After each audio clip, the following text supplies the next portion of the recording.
Hi, my name is Sue Lim and I'm a private practice psychotherapist based in Los Angeles. My main specialties are the treatment of anxiety and sleep issues, both prevalent these days during the pandemic. So we're often told that we are all in the same boat, but I would disagree with that. We're not all in the same boat, but we are in the same storm right now. Some of us are coping fine, being isolated indoors, perhaps being able to work from home and aware that you have a paycheck coming in so that you can feed your family. Others of us may be really struggling, maybe unemployed, wondering when the next paycheck will come in, when things will change. Some of us are alone and perhaps very lonely and really suffering from the lack of social contact. Others of us may feel like there's almost too much social contact because of the kids at home that you have to homeschool, not easy, as well as maybe adult children who've returned home. The dynamics are all different and we're all experiencing this in very different ways. So let's look at anxiety. I think a key part of the anxiety that's coming up is the sense that we don't know. It's very hard to be present right now when you're worried about when this is going to be over, when things are going to go back to normal, whatever that even means. When you can actually pick up again and go out to the restaurants you like to, or head to the beaches and go back on your hiking trails, see your friends. All of that seems like such a long time ago now. So with anxiety work, I think it's important to acknowledge that being very present is key. It's so easy to overthink about the future. It's also very easy to beat yourself up right now. I'm hearing a lot of clients say, I wish I could be more productive. I would say that right now, it's okay. Everything has to be okay that you're doing just to try and exist and to cope. To be able to accept that you're doing the best you can, you need to have a lot of self-compassion. If you're feeling depressed one day and it's hard to get out of bed, be kind to yourself. If you find that you are having problems with sleep right now, it's important to look at it and understand that, again, you're doing the best you can. I have some sleep tips that might be useful. Right now, if you're finding yourself tossing and turning a lot and the anxiety, the overthinking is getting too much, or you're just not feeling sleepy, perhaps because of the lesser amount of activity, physical activity in your life as a result of being indoors, it's important that when you're trying to get to sleep, if you can't sleep, you remove yourself from the bed and from the bedroom so that you don't get any of these negative associations. Leave and maybe go out to the living room and pick up a book, try to stay off screens and just relax as best as you can for about 20-30 minutes. And then after that, you can try perhaps to go back to bed and see if you can settle into sleep better.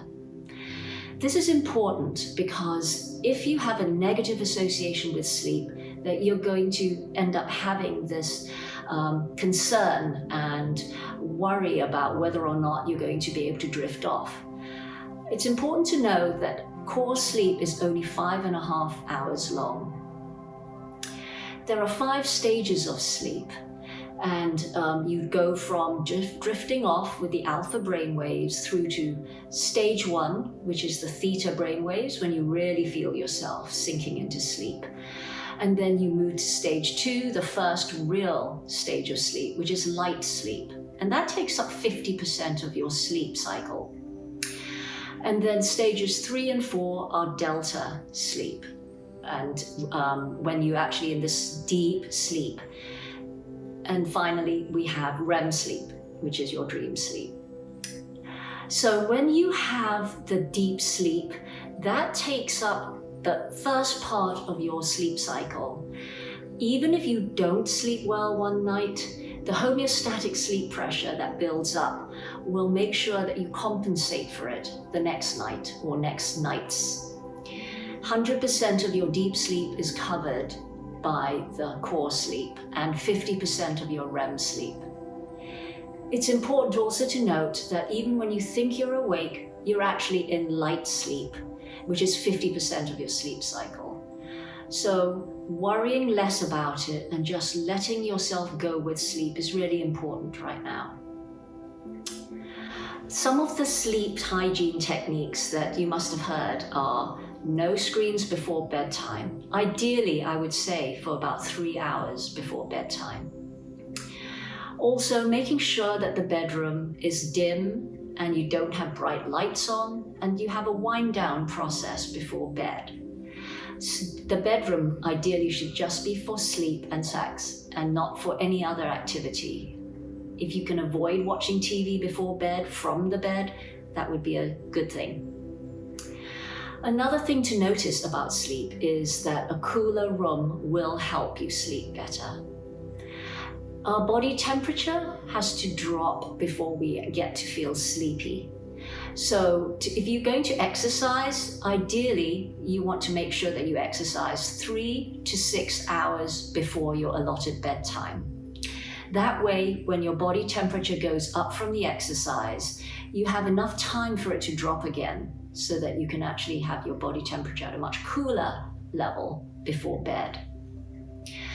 Another thing to notice would be that when you wake up and when you go to bed should be kept within the same about half hour difference every day. I know at the moment weekdays and weekends are pretty much merging for most people. You know, everyone's going, what day of the week is it even? And what's the difference between weekends and weekdays?